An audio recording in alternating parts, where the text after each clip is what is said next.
기지개를 한번 피고 할까요? 피세요. 팔이 안 올라가시는 분들도 계신가요? 지금 많이 지치실 시간이라 기지개 한번 피시고 시작을 하겠습니다.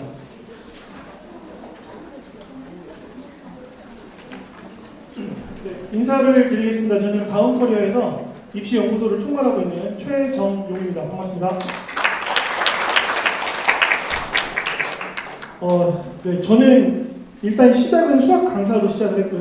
네, 그리고 2006년부터 수학 강의와 입시를 같이 시작을 했습니다. 그래서 입시랑 수학을 20년째 같이 하고 있는 것 같고요.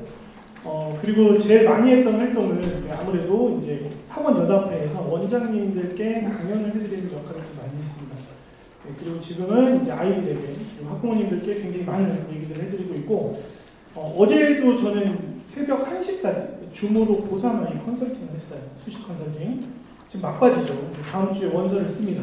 네, 그랬더니 애들이 발등에 불이 떨어졌어요. 맨날 막 카톡이 뭐 몇백 개씩 옵니다. 네, 그래서 저 이 학교 어떻게 해요? 이 학교 어떻게 해요? 네. 근데 중요한 건 될 걸 물어봐야 되는데 안 될 걸 물어보니까 답해줄 때마다 항상 힘들어요. 오늘 시작할 건 일단 저는 입시를 선행해야 된다고 얘기를 해요. 선행이라는 표현 원래 쓰면 안 되죠. 그런데 국영수 선행이 왜 필요하냐라고 물어보면 다들 얘기합니다. 나중에 가서 잘하려고. 성적 잘 받으려고. 내신 5등급 체제에서 대학을 잘 가는 방법은 내신과 수능에 올인을 하면서 본인의 서류를 잘 챙기기 때문입니다. 그리고 학생부 교과 전형, 종합 전형 들어보셨죠?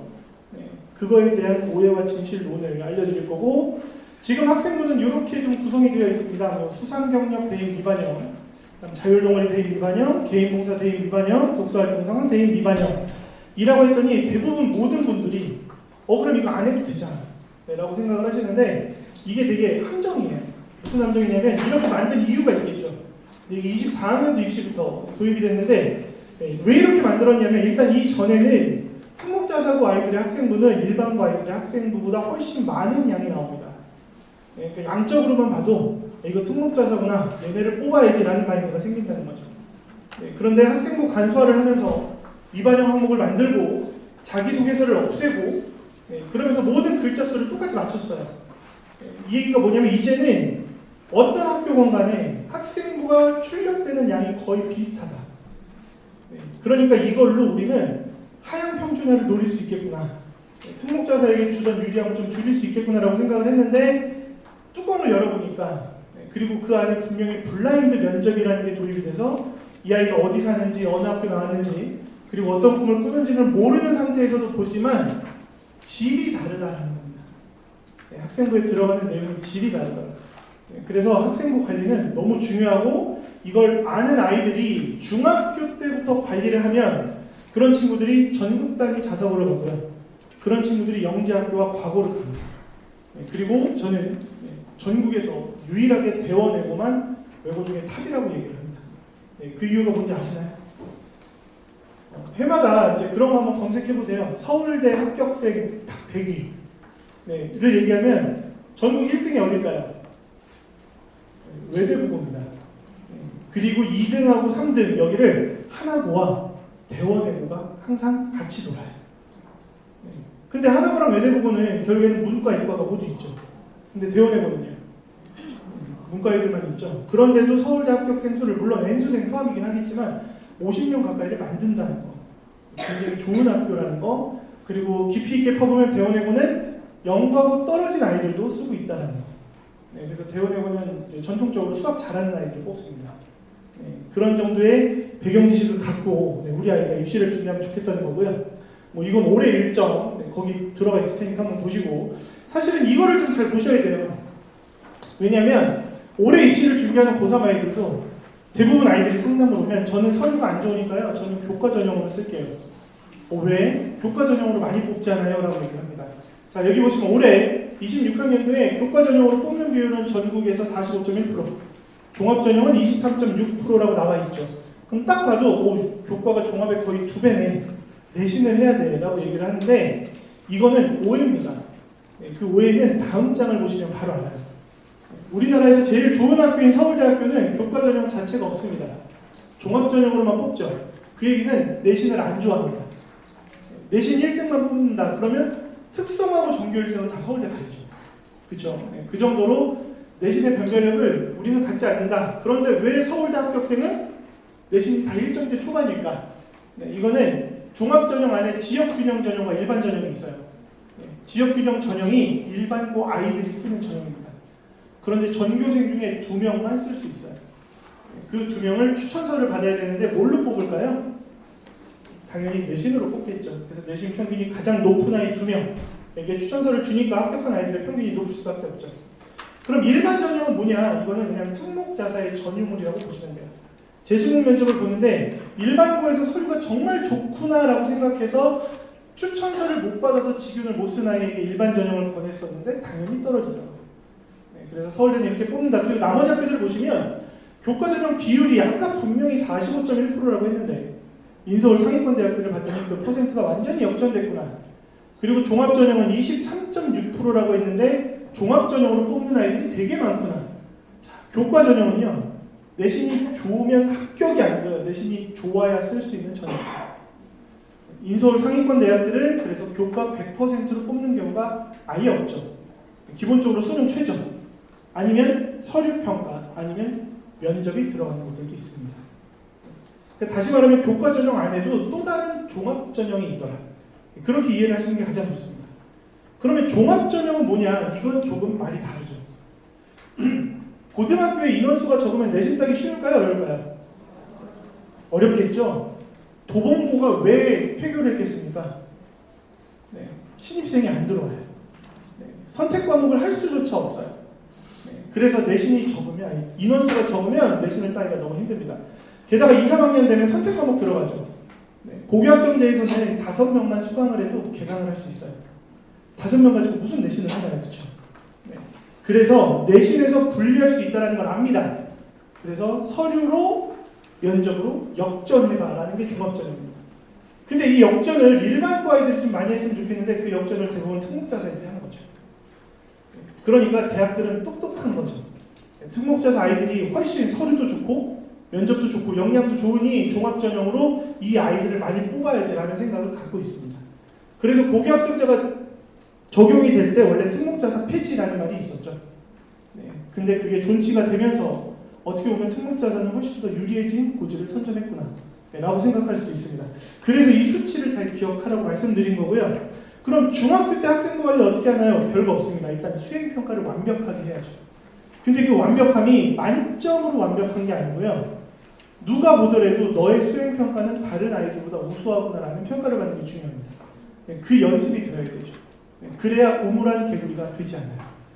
그래서 그걸 말씀드리고자 하고, 말씀드린 것처럼 교과 전형마저도 서류 평가를 넣는 학교들이 많은데 성균관 대학교는 20%, 그걸 정량과 정성으로 나누죠. 정량은 말 그대로 숫자만 가지고 평가하는 것, 정성은 아예 말 그대로 정성을 보겠죠. 그렇죠? 뭘 했는지. 그래서 경희대 같은 경우는 무려 30%, 그리고 건국대 같은 경우도 무려 30%의 서류 평가를 넣는다 라는 걸 기억을 하시고요. 그 다음에 내신 산출은 대부분 전 과목이더라. 학교별로 내신 산출이 조금은 달라질 수 있다는 것도 기억을 하시면 좋을 것 같습니다. 제가 말씀드리고 싶은 건, 그렇다면 아이들이 대학을 갈 때 제일 중요한 게 뭐냐 말씀드렸죠. 내신과 수능은 선택할 수 있는 게 아니에요. 끝까지 올인을 해야 돼요. 그럼 그거를 뒷받침해 줄 수 있는 나만의 무기가 서류가 됩니다. 요거 한번 가볼까요? 입학 사정관이 아이들을 평가하는 사람들이죠. 그 사람들이 좋아하는 항목이 있어요. 첫 번째는 관련 학과에 관련된 성적이죠. 그런데 중요한 게 올 1등급이 중요하냐? 아닙니다. 올 1등급도 좋지만 성적이 계속 상승을 하고 있다. 굉장히 좋은 평가가 나오죠. 그런데 이건 9등급 체제에서는 뚜렷하게 보여질 수 있어요. 근데 5등급 체제에서는 그걸 보이는 게 쉽지가 않죠. 34%를 받았던 아이가 죽어라 노력을 해서 10.9%가 되면 그 친구는 똑같은 2라는 숫자가 찍힙니다. 그러니까 이 아이의 역량을 어떻게 평가할 것이냐. 그래서 교과 전형에서 마저도 이제는 서류 평가를 강화해야 된다는 얘기가 지배적으로 나오고 있는 거죠. 그리고 두 번째가 면접입니다. 면접은 강해질 수밖에 없겠죠. 그리고 그 다음이 세부 능력 및 특기사항, 그리고 행동 특성 및 종합 의견, 그리고 나머지 학생부 비교과 역량. 전교과 성적은 저 밑에 내려가야죠. 그래서 1단계를 서류 평가로 뽑는 전형, 내신이 아니라 서류의 전체적인 평가로 뽑는 전형이 종합이니까 아까 말씀드린 것처럼 5등급 체제에서 2.0이 떠요. 그럼 아이들은 자포자기합니다. 난 인서울 못 가네. 아니죠. 장담하는데 2.0이 1.5등급보다 좋은 대학을 쓸 수 있는 확률이 생깁니다. 종합 전형이라면 가능합니다. 왜냐면 실제로 올해 같은 경우에도 지금 이제 어제 상담한 친구가 이제 서울 중계동에 있는 친구인데 내신이 이제 3점대 후반이에요. 그런데 서류가 너무 좋아요. 3점대 후반의 아이가 원래는 인서울을 쓰기가 힘들겠구나라고 생각을 하는데 그 친구는 숭실대를 쓸 겁니다. 합격 가능성이 매우 높다라고 실제로 평가를 하고 있습니다. 그렇게 내신을 역전할 수 있는 케이스들은 결국엔 서류에서 나오더라. 그러니까 특목자사가 4등급, 5등급을 받아도 인서울 상위권 대학을 가는 거죠. 그 부분을 기억을 하시면 좋지 않을까 싶고요. 그 다음에 요거는 잘 기억을 해주셔야 되는 게 중학교 때도 써먹을 수 있어요. 이건 뭐냐면 항상 해마다 학교생활 기록부 기재 요령이라는 책자가 만들어지고 이게 교육부에서 17개 시도교육청으로 내려보내는 겁니다. 그리고 이게 초, 중, 고 버전이 조금씩은 달라요. 그런데 지금 중학교 아이들, 3학년 아이들 뭐 할까요? 특목자사고 가려고 자기소개서 쓰고 있거든요. 그 친구들 학생부를 분석을 해보면 정말 재밌습니다. 지역이 다르고 학교가 다른데 특히 외고 쓰는 아이들의 학생부를 보면 그렇게 똑같아요. 그게 함정이죠. 그래서 이제 저희는 수업을 할 때 우리 수업에서는 진로 심화독서를 선정하고 그걸로 탐구보고서를 쓴 다음에 발표 PPT를 만들어서 발표하는 수업을 해보자. 그리고 이걸 3학년 2학기 때 학생부에 넣자. 그리고 이게 자소서에 들어가면 너의 자소서는 진지를 적은 게 될 거야. 그걸 할 수 있는 이유가 여기 나와 있습니다. 모든 학생부는 담당 교사가 입력한다라고 나와 있어요. 그런데 그 밑에 보시면 교사 지도하에 학생이 직접 작성한 자료를 활용할 수 있다라는 문건을 여기에다가 확대시켜서 놓은 거죠. 거기 들어갈 수 있는 건 일단 자기평가서, 이건 대부분 고등학교에서 요즘 많이 적고 있고요. 그리고 수업 산출문, 수행평가 결과물을 포함한 수행평가 후속 연계 활동들을 넣을 수 있고, 그리고 독서 감상문, 발표 PPT 등이 추가로 들어갈 수 있습니다. 그리고 아시겠지만 외고나 자사고 3학년 세특이나 힌트를 반영 안 하죠. 그러니까 3학년 때는 무조건 이거를 자율활동이나 진로활동에 녹여야 돼요. 근데 이게 담임 선생님이 써주는 난이죠. 그래서 지금부터 이제 자소서 준비하는 친구들의 목표는 2학기 동안 담임한테 잘 보이기. 그래서 담임 선생님께 이거 넣어주세요 하면 안 넣어줘요. 교사 지도가 있어야 되니까 선생님 혹시 추가 자료 하나 넣을 수 있을까요? 받아주실 수 있나요? 라고 추상적인 질문을 던집니다. 그리고 너는 외고 갈 거잖아. 그래 뭐가 필요한데 넣어줄게. 라고 할 때 탐구 보고서를 제출을 하면 그 내용이 진로활동과 자율활동에 들어갈 수 있다는 거죠. 그리고 그게 면접에서 나옵니다. 그리고 합격의 지름길로 갈 수 있는 방법이 어느 정도 될 수 있겠죠. 그러면 세특이 얼마만큼 중요하냐? 자, 아까 면접 다음에 세특이라고 말씀드렸잖아요. 실제 대입 면접에서 모든 질문, 서류 기반 질문은 세특에서 절반 이상을 뽑아냅니다. 왜냐하면 아이만의 세부 능력 및 특기 사항을 기록한다는 거죠. 그렇죠? 그리고 올해도 고3 아이들 1학기에 굉장히 많은 자료를 제출을 시켰거든요. 특히 7월부터 8월까지 수시 상담을 하면서 얘들아 학생부 마감이 8월 말까지야. 근데 작년에 보니까 9월 초까지도 받아주더라. 무조건 선생님한테 가서 납작 엎드려서 빌어. 도와달라고 해. 그랬더니 많은 선생님들이 도와주십니다. 그런데 어떤 학교 선생님들은 잘 모르시는 분들은 이런 얘기를 하시더라고요. 선생님 저 추가 자료 하나만 받아주시면 안 돼요? 뭐 하고 싶은데 탐구 보고서 하나 써도 될까요? 야 요즘엔 그런 시대 아니야. 요즘엔 학습 태도가 중요해. 그러니까 이런 거 넣어봤자 의미가 없어. 그런 얘기를 아이한테 했대요. 그래서 제가 아이한테 특목고 아이들 학생부 있죠. 보여줬습니다. 대입외국고, 그다음 한영, 영덕, 그 다음에 인천에 있는 포스코고, 하늘고, 하나고, 외대고, 천안무교고 아이들의 세특을 보여줬더니 그 친구는 그냥 눈물을 흘리더라고요. 우리 선생님 미워 이러면서.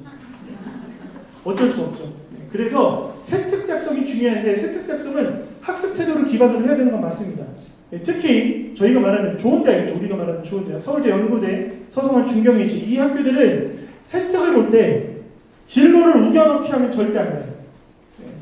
그리고 학생부를 평가하는 역량 자체가 지금은 학업 역량, 진로 역량, 공동체 역량이거든요. 근데 지금 고3 아이들이 고1이었을 때는 학업 역량, 전공 적합성, 발전 가능성, 인성 역량 이렇게 4가지였습니다. 이게 왜 바뀌게 되었을까? 말 그대로 전공을 너무 우겨넣게 하니까 서류의 본질이 흐트러져요. 분명히 학습 태도와 학습 역량이 중요한데 아이들은 전공만 넣고 있죠. 그래서 학습적인 태도와 심한 탐구가 우선입니다. 그리고 그걸 자연스럽게 진로와 엮을 수 있다. 그러면 그게 특목자사를 이길 수 있는 무기가 되는 거죠. 그렇게 세특을 작성을 해야 되는데 그렇다면 수행평가 위주로 들어가는 세특이 좋을까? 아니죠. 일반고는 절대 변하지 않는 수행평가들이 있어요. 특히 국어 같은 경우는 책을 읽어요. 너무 좋습니다. 그렇죠? 책 선정하고 읽습니다. 그런데 그때 하는 활동이 독서 일지를 써요. 아니면 감상문을 내는데도 아직도 있어요. 그리고 서평쓰기를 합니다. 네, 근데 서평쓰기는 지금 중학교 아이들도 합니다. 이해되셨나요? 우리 학교의 질을 떨어지는 수행평가 위주로 들어가면 서류평가가 좋을 수가 없겠죠. 그래서 수행 후속 활동이 중요해요. 그게 추가 보고서, 추가 탐구가 됩니다. 그걸 수행 연계로 해야지만 아이들의 학생부가 강력해진다. 그리고 연계할 때 항상 중요한 말이 호기심과 관심으로 시작을 해야 합니다. 그리고 가장 좋은 건 독서 연계 활동. 책을 연계한 탐구 보고서 또는 발표를 할 때가 가장 좋습니다. 그래서 중학교 때부터 그 연습을 해보면 좋아요. 그리고 고등학교는 모든 세특을 모든 담당 교사가 적어도 한 줄 이상을 써줘야 된다는 의무가 있어요. 그런데 중학교는 그게 없습니다. 그래서 어떤 아이의 세특을 보면 갑자기 2학년 세특이 기술과정 하나밖에 없는 애들이 있어요. 그런 아이들이 있기 때문에 중학교 세특 관리를 해보면 이 아이가 정말 고등학교 가서 학생부 관리를 잘할지 못할지가 드러날 수 있습니다. 자, 이건 예시인데 뒤에 더 대단한 것들을 넣어놨으니까 거기서 말씀드릴게요. 그리고 1학년, 2학년, 3학년 올라갈 때 아이들은 대부분 그때그때 즉흥적으로 새로운 걸 만들어내요. 그러면 평가가 안 좋아요. 무슨 얘기냐면 내가 했던 것에서 더 추가적으로 하고 싶은 것, 그리고 더 깊이 있게 하고 싶은 것, 그걸 탐구해야죠. 그리고 그게 과목 간의 융합 또는 영역 간의 융합으로 갔을 때 가장 좋은 평가가 나옵니다. 왜냐하면 많이 들어보셨죠? 창의융합형 인재. 그렇죠? 지금 시대 원하는 인재상이죠. 그렇기 때문에 과목 간의 융합, 그리고 특히 실생활 융합이라는 걸 굉장히 좋아합니다. 그리고 지금 고등학교 1학년부터 2022 교육과정에서는 실생활 연계와 그리고 디지털 리터러시 능력, 이걸 굉장히 중요하게 생각하고 있다는 거죠. 자, 이건 제가 부모님들께 꼭 하는 말인데 오늘 오셨으니까 좀 듣고 가세요. 저도 중3 아들이 있고 늦둥이 5살짜리 딸이 있습니다. 중3 아들한테 안 하려고 노력합니다. 그래서 아예 우리는 말을 안 해요. 어머님들 집에 있는 아이, 그리고 특히 아버님은 안 오셨죠. 아버님들이 오면 큰일 납니다. 집에 가면 아이를 항상 불러요. 어머님들 꼭 기억하세요. 절대 3콤보 들어가시면 안 됩니다. 너 큰아빠네 그 누나 봐. 집에서 공부만 해도 서울대 가잖아. 야, 너는 누굴 닮아서 이렇게 못하는 거야? 그럼 결론은 아빠로 끝나죠. 그리고 마지막에 한숨 쉬면서 얘기하죠. 너 어떡하냐 진짜. 하지 마세요. 부탁드리는 걸로 한번 넣어볼게요. 지금 고교학점 고등학교 1학년 아이들이 너무 큰일 났습니다. 그 큰일 난 이유는 선택 과목의 유불리가 너무 심해요. 그래서 실제로 고교학점제 폐지해라라는 시위까지도 제주도 교육청에서 전교조에 계신 선생님들은 1인 시위까지 할 정도로, 그리고 대치동 어머님들은 난리가 났죠. 이게 고교학점제냐 당장 때려쳐라 라는 얘기가 나옵니다. 왜냐하면 선택 과목의 개수가 너무 달라요. 교육부에 신고된 건 236개 정도가 신고되어 있다고 합니다. 아까 보셨죠? 되게 많았죠? 그런데 실질적으로 자사고 평균이 105개 정도 되고요.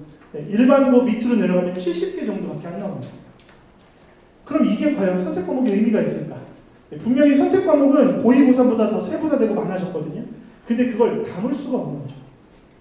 그래서 공동교육과정이니 공유 캠퍼스니 온라인이 나오고 있지만 사실 그걸로 했을 때 아이들한테 얼마나 메리트가 있을지 모르겠습니다. 네, 그래서 뉴스 기사에서도 뜹니다. 뜨죠? 네, 뜹니다. 여기까지는 그래도 뭐 그 정도구나 라고 할 텐데 이제 여기서부터 난리가 나죠. 양극화, 폐지를 결정해야 된다.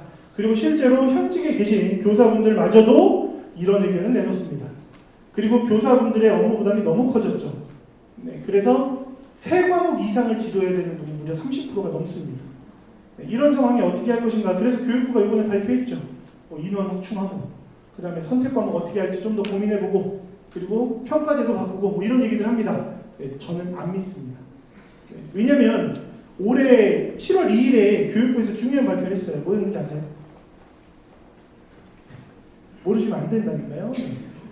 수행평가 2학기부터 전면 개편하겠다. 기억나시죠? 그렇죠? 네. 그래서 2학기 때부터 어떻게 한다고요? 학교 안에서 수업 시간 안에만. 네. 근데 이거 원래 그렇게 하던 겁니다. 원래 과제형 수행평가 없애겠다. 학교 안에서 모든 수행평가 하겠다라는 취지로 시작된 거였고요. 그렇게 하고 있었어요. 다만 준비를 집에서 해갈 수밖에 없는 수행평가를 내는 거죠. 네. 어제 저도 이제 제 아들 수행평가를 하나 해줬는데 네. 뭐였냐면 기술과정 수행평가예요. 근데 저출산에 대한 걸 하더라고요. 저출산의 원인 2가지를 쓰래요. 그리고 해결 방안을 쓰래요. 네. 근데 그걸 아이들이 학교에서 어떻게 해요? 머릿속에 아무것도 없고 저출산이 뭐야? 아닌데 우리는 지금 동생이 있는데 이럴 수 있잖아. 그렇죠? 그러니까 이런 걸 수행평가로 내면서 학교 안에서 수업 시간 안에 네. 지금 수행평가 나오는 게요. 그냥 예전처럼 나옵니다. 대신에 밑에 한 줄이 적히긴 해요. 모든 수행평가는 수업 시간 안에 이루어질 예정입니다. 네. 그래서 뭐 작성 시간 몇 분 이런 거 공지합니다. 네. 근데 준비는 엄마들이 하고 있죠. 네. 그리고 네, 저희도 하고 있죠. 네. 그러니까 이게 바뀌려면 사실은 수행평가 비율 지금 40% 50%까지 늘어났잖아요. 20%로 줄이고요. 시험 봐야 돼요. 네. 그럼 됩니다. 그럼 이건 고교학점제랑 또 모순되겠죠. 네. 그래서 이거는 그냥 제 개인적인 생각은 어느 시기에 몰려서 수행평가를 하는 게 아니라 수행평가를 1년 내내 계속 아이들이 할 수 있게 해주고 그러면서 공부 시간을 확보하게 해줘야 된다. 네. 그러면 이게 과제형이든 뭐든 아무 상관이 없을 것 같다는 느낌입니다.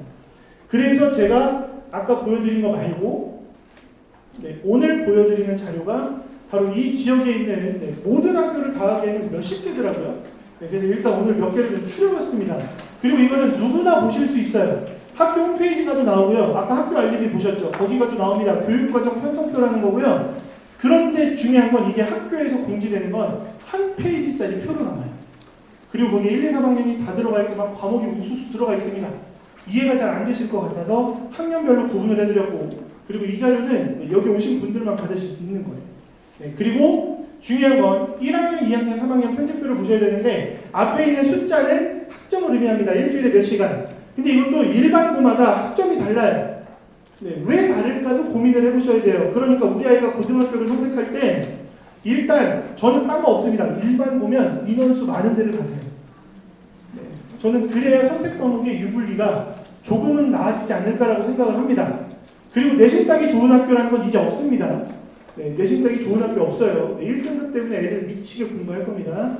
그러니까 그 안에서 경쟁력을 키우셔야 되는 거고요. 그리고 과목 선택권을 봐야 되는데 이렇게 4학점의 공통영어 2라고 들어가면 이건 지정 과목이에요.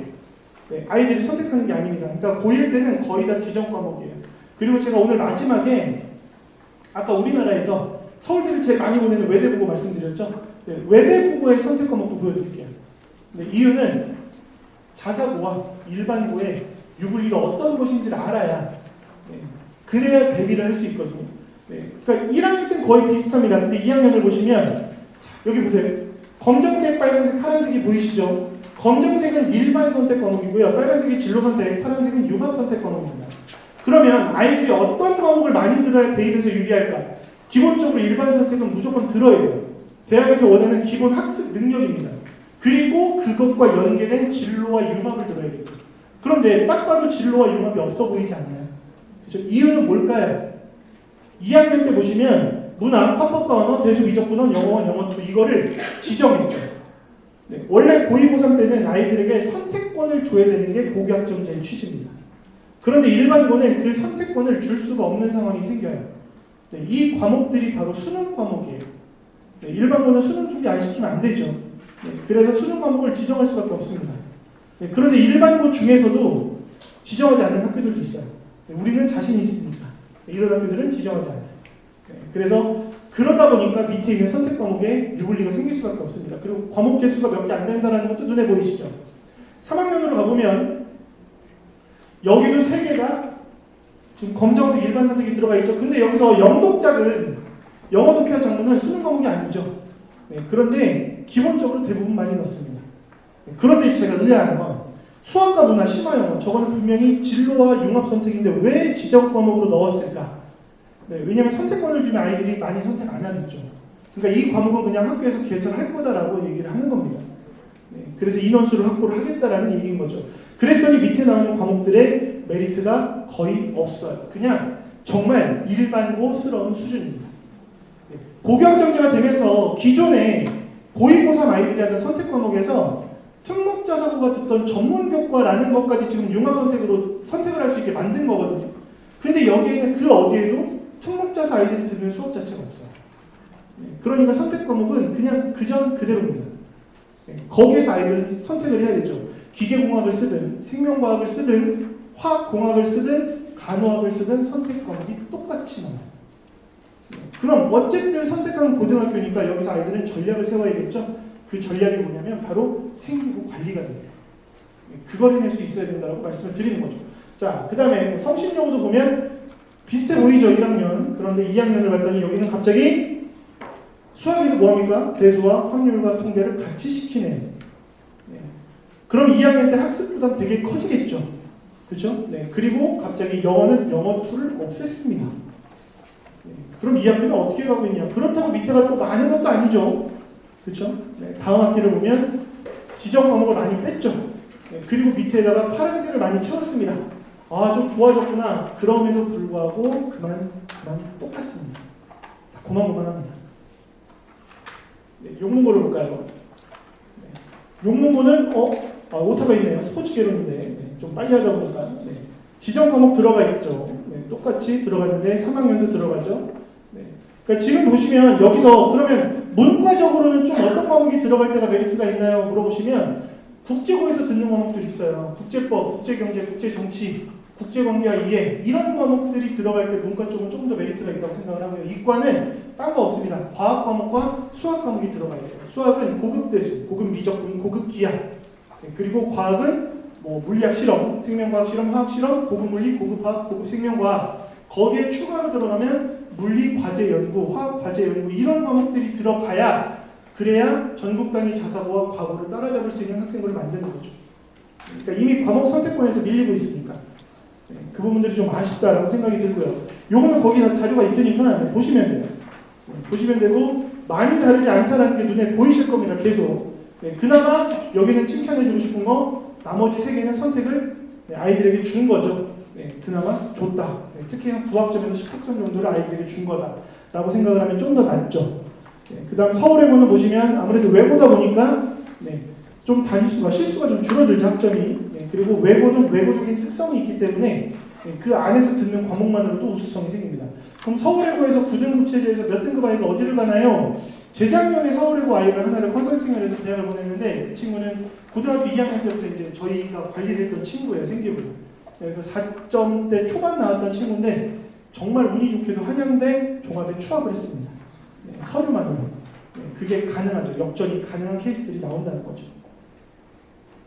자, 그래서 갔더니 별거 없어 보이지만 아까 말씀드린 뭐 세계문제와 미래 사회라는 거 그리고 여기는 아무래도 외고다 보니까 언어적인 것들이 굉장히 타이트하게 들어갈 수밖에 없겠죠. 그렇죠? 그런 부분들을 보시면 되지 않을까. 그리고 선덕고는 아무래도 이 지역의 맹주라고 얘기를 할 수 있겠죠. 그죠? 그리고 서울대를 합격시키는 인원수가 너무 많아지다 보니까 인기도 많죠. 작년에 광역자사고에서 경쟁률 2등이었습니다. 1등은 이화여고였죠. 이화여고가 1등을 할 수밖에 없는 이유는 여고가 없죠. 그래서 이화여고가 여학생들이 쓸 수밖에 없는 그래서 선덕고는 선택 과목에서마저도 2학년 때 지정 과목이 없더라. 아이들에게 스스로 선택하게 하더라. 그래서 3학년으로 넘어갔더니 고급 과정까지도 들어가는 이런 부분들을 보이고 고급 기하, 고급 대수라는 부분들도 빨리더라. 그리고 여기는 이제 공동교육 과정으로 아이들이 또 온라인도 많이 수강을 합니다. 그런 구조를 만드는 거죠. 그 다음 아까 말씀드린 외대부고 거를 보여드리는데 선덕고가 좋다고 말씀드렸잖아요. 선덕고는 여기에 비하면 진짜 발톱의 때 정도 됩니다. 그 정도로 비교할 수 있어요. 1학년은 똑같죠. 다른 게 없죠. 그런데 이게 추가됐죠. 왜냐하면 외대부고는 국제계열이죠. 국제반이 있으니까 언어적인 걸 굉장히 심화를 많이 합니다. 그런데 2학년 때부터가 완전히 남달라요. 아까 제가 검정색, 빨간색, 파란색 말씀드렸죠. 외대부고는 초록색을 하나 더 추가했습니다. 그리고 보시면 아 문과 애들도 대단히 좋겠구나라는 게 눈에 보이십니다. 일단 없었던 일반고에 없었던 과목 볼까요? 고급 영어와 작문 1, 2 그리고 뭐 프랑스어 이런 거는 전공이니까요.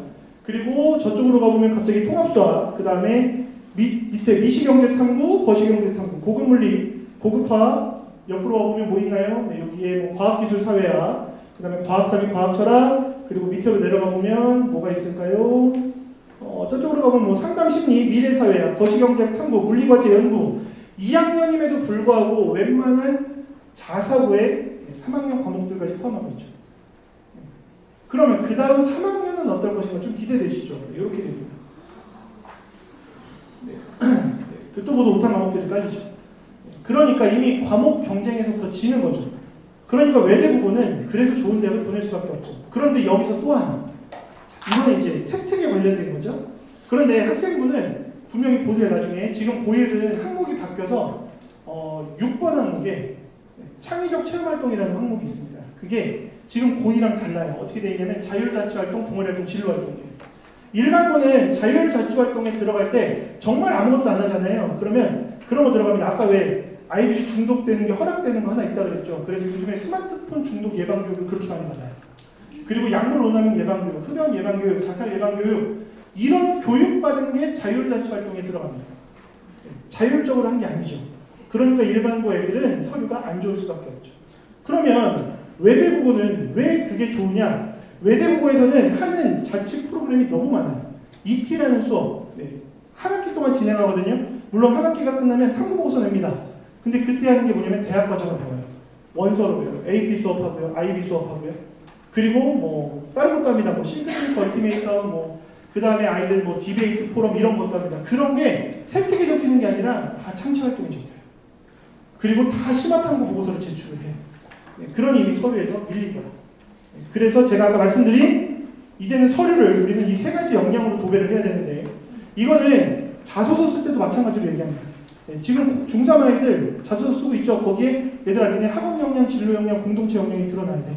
학업 역량은 자기주도 학습 영역, 진로 역량은 지원 동기 및 진로계, 공동체 역량은 인성이 드러나야 돼. 똑같다는 얘기죠. 그러니까 중학교 때부터 이게 준비가 가능하다는 얘기입니다. 그리고 학업 역량이라고 그러면 아이들은 대부분 성적이라고 해요. 아닙니다. 성적이 아니고요. 여기 써져 있는데 학업 성취도. 왜 외고나 자사고 아이들이 4등급이어도 왜 좋게 평가를 받을 수 있느냐? 이거는 나중에 생기부를 한번 보세요. 특히 자사고 애들은요. 갑자기 5등급, 6등급이 떠도 성취도는 A가 나옵니다. 과목별 성취도가. 외고도 그렇고요. 그러니까 대학은 등급만 보진 않아요. 서울대는 대놓고 성취도 보겠다고 얘기를 하니까요. 그래서 성취도 싸움도 중요합니다. 그리고 학업태도. 학업태도는 수업 시간에 바른 자세로 앉아 선생님의 말에 귀 기울이고 집중하면 열심히 질문을 한다. 너무 좋죠. 근데 그런 태도가 들어가는 애들은 전국에 널렸죠. 여기서 말하는 학업태도는 본인이 배운 내용을 기반으로 해서 호기심을 가질 줄 알고 그 호기심을 유발을 해서 그걸로 탐구 활동을 할 수 있다라는 것까지 들어가야 돼요. 그래서 좋은 대학일수록 학업 역량을 높게 평가합니다. 그러니까 서울대학교는 우리는 학생부에 진로 없어도 돼, 전공 없어도 돼. 그냥 네가 공부 열심히 한 거, 수행평가 말고 깊이 있게 탐구한 거 오히려 그걸 보여줘라고 얘기하는 거죠. 그러니까 선생님들이 잘못 이해하게 맞는 거죠. 수행평가 위주가 아니라는 거예요. 그걸 기억하시면 좋을 것 같고요. 지금 이게 이제 2학기 때 나오고 있는 수행평가 얘기거든요.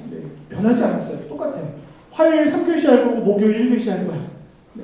그런데 사전에 응시하지 않고 이후에 응시 이런 거 나옵니다. 그런데 중요한 건 롤모델한테 편지를 쓰래요. 롤모델을 선정하래요. 1시간 안에 롤모델 선정해서 편지 쓸까요? 못 쓰겠죠. 그래서 준비를 해야 됩니다.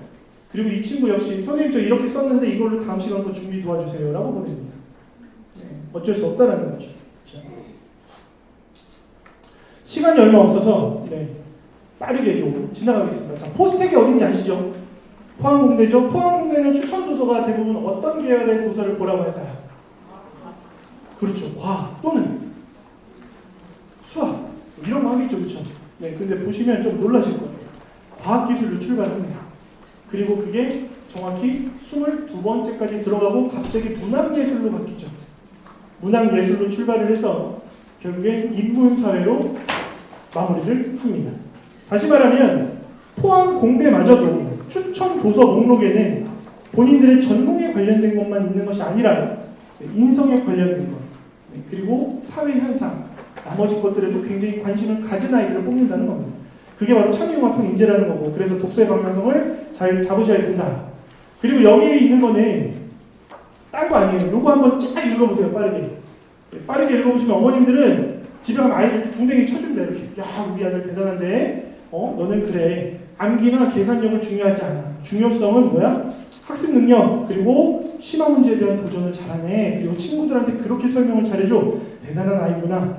네, 그런데 이게 입학 사정관이 제일 보기 싫어하는 학생들이에요. 정말 아이의 학습 능력, 태도만 있죠. 본인이 스스로 한 게 없죠. 스스로 한 걸 원합니다. 그게 호기심이고 그걸로 후속 연계 활동을 해서 독서 연계, 탐구 보고서나 PPT를 만들 때가 좋다는 얘기죠. 이런 내용들을 쭉 넣어놨습니다. 그리고 뭐 안 좋은 사례들을 어떻게 수정해야 되는지 이런 것들까지 쭉 넣어봤어요. 네, 그리고 이 자료는 만든 지 얼마 안 되고 좀 소중한 자료라 사진을 못 찍으시겠죠. 빨리빨리 이렇게 너무 힘들어요. 네, 제일 중요한 건 뭐냐면 제가 문과 아이들이 요즘 좀 불쌍하니까 그래서 프레이밍 효과라는 걸 가지고 아예 아이들한테 수업할 때도 자 이렇게 시작해. 마인드맵 알지? 그리고 너는 레이아웃 작성도 해봐야 돼. 그리고 학교에서 분명히 카드뉴스 형태로도 만들려고 할 거야. 그리고 마지막에 어떤 순서로 해야 되는지 알지? 그런데 중요한 건 꼭 독서 연계를 해야 된다. 아니면 학술 자료를 연계해야 된다. 그래서 만들어진 세특이 이런 겁니다. 이게 국제고에 들어가는 세특이었어요. 네, 이 정도를 만들 수 있다면 이 친구는 굉장히 자기 주도적으로 세특을 마련할 수 있는 친구입니다. 네, 그리고 올해 고1들은 원래 1, 2학기 세특 따로 쓰죠. 그리고 원래는 1학기 세특 8월 31일까지 작성 완료. 그리고 마감이라고 나와 있었습니다. 마감이라는 건 더 이상 수정이었고요. 그런데 선생님들이 너무 진정을 많이 했어요. 그래서 마감은 삭제됐습니다. 다시 말하면 1학기 세특 작성은 완료됐지만 정말 선생님한테 잘 보이면 2학기 끝날 때 수정이 가능합니다. 여기 이제 실제 학생부들인데 너무 시간이 많이 가네요. 그래서 보여드리고 싶은 건 이런 겁니다. 의정부 옆에 양주라는 데가 있어요. 일반고 2.77이면 학교 선생님은 국sun세 정도 도전해. 근데 이 친구는 서류 관리를 너무 잘하니까 중앙대 수학과에 최초로 합니다. 그리고 2.77, 2.77 아까 보여드렸죠. 2.72 하면 또 얘도 국sun세인데 얘는 동국대에 합격을 합니다. 인하대 합격을 합니다. 그리고 가장 작년에 잘했던 친구는 충청도 3.27 일반고 가늠할 수 없죠. 근데 이 친구도 세종대와 인하대에 합격합니다. 이게 바로 학생부 종합전형의 매력인 거고 서류 관리의 중요함이라고 생각을 하시면 좋을 것 같아요. 그리고 아이들은 독서 연계 활동이 중요하다고 말씀드렸잖아요. 그래서 책을 읽는 거 중요합니다. 그리고 그 책에 대한 내용 가지고 주제를 잡는 것도 중요합니다. 그리고 그 주제를 가지고 보고서를 써보는 것도 중요합니다. 보고서를 쓸 때는 기본적인 틀이 있어야겠죠. 그래서 그 틀을 제시해주고 아이들이 쓰면 그거를 첨삭해주는 역할을 저희가 하고 있습니다. 그래서 아이들이 이 결과물을 보면 그 다음부터는 각성을 해요. 다음부터는 저걸 따라해야지. 저 정도의 능력을 만들어야지. 그래서 그렇게 만들 수 있는 친구들이 된다면 분명히 고등학교에 올라가서 내신이 1.5등급이어도 학생부만큼은 1.0등급을 능가하는 아이들이 될 거고요. 그렇게 준비한 친구들이 결국에 좋은 대학을 가지 않을까 라고 생각을 하면서 잠깐 한 3분 정도만 질문 있으면 받아드리겠습니다. 기회는 지금입니다. 질문 없으세요? 네. 수행평가가 매우 중요해졌는데요. 챗 GPT나 요즘에 너무 많은 AI라는 툴들이 있지 않습니까? 네. 그런 것들을 사실 대학생 또는 대학 교수 방학기 다 사용하는데 학생들이 그런 툴을 사용하는 거에 대해서 어떻게 생각하세요? 저는 100% 사용하라고 합니다.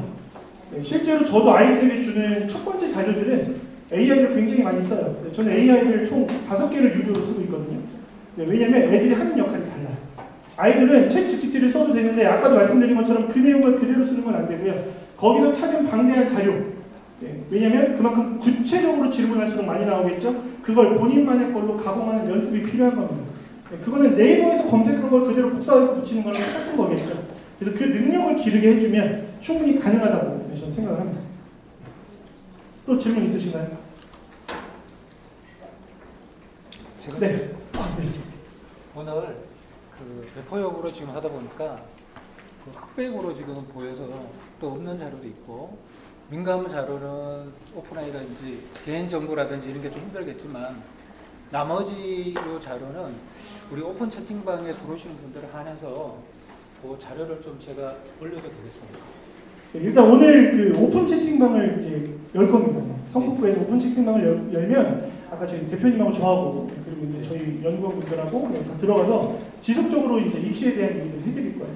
그래서 오늘 오신 분들은 꼭 가입을 해주시고 요 자료를 민감한 자료 빼고 선물로 제가 좀 개인 정보 있는 것만 좀 제외하고 괜찮습니다. 열심히 만든 거니까 선물로 올려드리도록 하겠습니다. 감사합니다. 네. 아까 사진 너무 열심히 찍으셔서 그리고 아까 질문 있다고 하신 분 네. 괜찮으신가요? 네. 그럼 일단 오늘은 여기서 마무리하고요. 네. 아시죠? 에이스치인데 어떤 입시가 다가와도 흔들리지 않는 편안함으로 대입까지 합격까지 만들어드리는 강커리어가 되도록 하겠습니다. 감사합니다.